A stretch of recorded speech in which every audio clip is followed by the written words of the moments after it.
Olá! Várias partes da Torá são bem difíceis de entender, enquanto outras partes a gente lê e entende o que está acontecendo. Vamos pegar, por exemplo, a história de Abraham, de Yitzhak, de Jacob. Tudo que acontece com eles. Eles vão lá, foram para um lugar, aí entram em guerra com um certo inimigo, venceram, conversam com Deus, conversam com os filhos dele, conversam com outras pessoas. A gente consegue entender o que está acontecendo. É interessante que em algumas partes da Torá, os cânticos que faz quando o mar abriu, ou então ao final da Torá quando fala Zino Hashamayim Vetaretz, escutam os céus e a terra, ou então as bênçãos que os patriarcas dão para os filhos deles, a gente não entende nada. Por exemplo, nessa semana, uma das bênçãos que Yaakov dá para o filho dele, para o Issachar, é Issachar, seu burro ossudo. E daí começa a bênção que ele vai dar para ele. Que você descansa entre as fronteiras, e mais que isso, você viu o descanso que era bom, e a terra era agradável, e inclinou seu ombro para suportar a carga.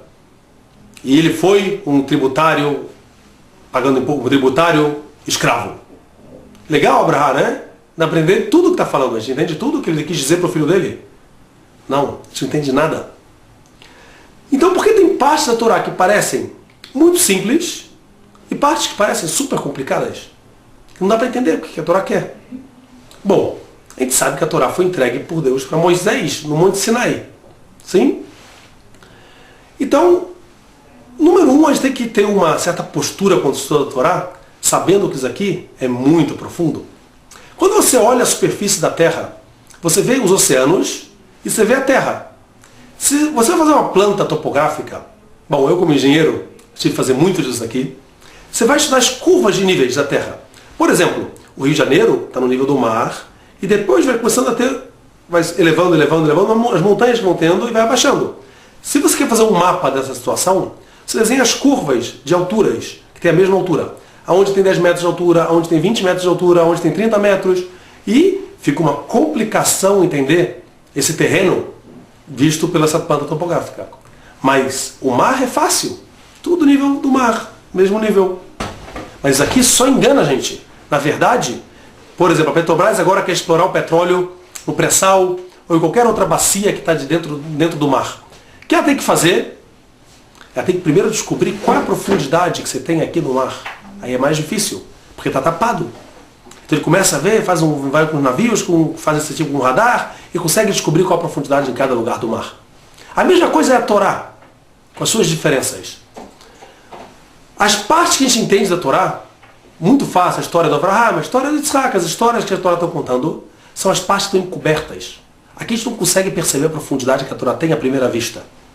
E a parte que a gente não entende nada, como as brahot que Yaakov dá para os filhos dele, essa parte está à vista, a profundidade que a Torá tem. Então, número um, a gente vai ter que aprender uma regra básica da Torá. Nunca a Torá fala alguma informação que a gente podia chegar a ela sozinho. A Torá é uma revelação. O que quer dizer uma revelação? Oh, uma revelação? Não, Deus está revelando para a gente uma coisa que a gente não poderia descobrir sozinho. E até do ponto essa informação daqui, a gente tem certeza que assim é, que quando duas vezes a Torá repete alguma coisa, a gente pergunta, para que ela repetiu? O que ela está querendo nos informar com essa revelação agora? Ela já falou antes essa informação. Com certeza está encoberta essa informação por uma mesma frase que já foi dita anterior. Então a gente vai descobrir, através da Torá oral, qual foi essa informação. Ou então uma história que a Torá conta não é uma história. É uma informação escondida dentro de uma história. Por que a Torá escolhe essas histórias e por que ela faz dessa maneira? É uma outra regra básica que tem na Torá. A primeira vez que algum conceito que Deus queria ensinar para a humanidade apareceu nesse mundo, a Torá escreve. A segunda não escreve mais. Por exemplo, o primeiro conceito, o primeiro assassinato que teve na história, foi o conceito que um homem pode matar o outro. Tem essa possibilidade nas mãos dele, então a Torá escreve, o Caim matou Abel. Depois disso, você vai escrever algum assassinato, tem algum motivo que a Torá está ensinando esse assassinato. Então vamos pegar essa Abrahá, que o Issachar recebeu, Issachar, seu burro ossudo, descansa entre as fronteiras. O que isso quer dizer? Vamos começar a ver um primeiro nível de informação. A gente sabe que Issachar, em geral, se refere às pessoas que estão estudando Torá. Mas aqui se refere a Issachar. As pessoas que dedicam a vida dela ao estudo de Torá. Como a gente sabe disso? Aqui por tradição, que Sahar e Zevulun é um acordo que fazia entre as tribos de Zevulun, são as pessoas que sustentavam a tribo de Sahar, que ia estudar a Torá. É óbvio que isso aqui é voluntário. Que essas pessoas querem ser Zevulun, essas aqui querem ser Sahar. Cada um pode escolher o que ele vai querer da vida dele. Se ele quer agora se dedicar ao estudo de Torá, ou ele quer se dedicar a ajudar pessoas que estudam em Torá. Claro que se você não quer nenhum dos dois, tá bom, você tem livre-arbítrio para escolher o que você quiser. Então Sahar é a tribo que vai estudar a Torá. E Sahar, como uma tribo que estuda a Torá, você precisa de 4 condições para uma pessoa poder estudar a Torá. Traz Tolot Yitzhak, o livro Tolot Yitzhak. Número 1, você precisa ter um corpo são. Se seu corpo não é são, você não tem como ter a força necessária para estudar a Torá. O estudo exige muita energia do teu corpo. E para essa energia o corpo tem que estar funcionando bem, o coração batendo direito, o sistema digestivo funcionando bem, todos os rins filtrando bem, tudo funcionando sadio, para você poder ter a força necessária para se dedicar a um estudo profundo como é a Torá. 2, você precisa ter tranquilidade. Você não pode estar cheio de problemas para resolver. Na hora que você senta para estudar, esquece o mundo e agora vai ter que dedicar com tranquilidade. Número 3, você tem que habitar num lugar que é fácil você ter teu sustento, que você conseguir comprar uma terra que tenha muita produção, que você possa ter com facilidade, com um preço bom, encontrar comida para você se alimentar. Número 4, você precisa querer. Se você não quer, não adianta nada ter tranquilidade, você ter dinheiro, você ter um corpo são, você não quer, você não vai estudar. E esses 4 aqui estão incluídos nessa brahá que Yaakov dá para Sahar. Ele fala o seguinte: o burro ossudo é um burro forte, que aguenta muita carga. Teu corpo, comparado com um burro, tem que estar forte. Número 2, você tem que ter o descanso, uma tranquilidade. 3, você tem que estar numa terra agradável, uma terra que produz produtos, se tira da terra muita produção. Número 4, você precisa querer se inclinar seu ombro para suportar a carga. Num nível um pouco mais além desse daqui, completando isso aqui, Hatam Sofer, um outro que explica a Torá, Mefarej da Torá, ele traz o seguinte, que a pessoa que vai estudar a Torá tem que escolher um caminho no meio entre o corpo dela e a alma dela. Ela não pode deixar o corpo dela de lado.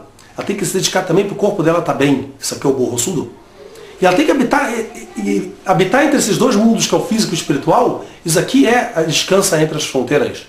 É muito importante a pessoa saber que ela não pode se afastar do mundo físico.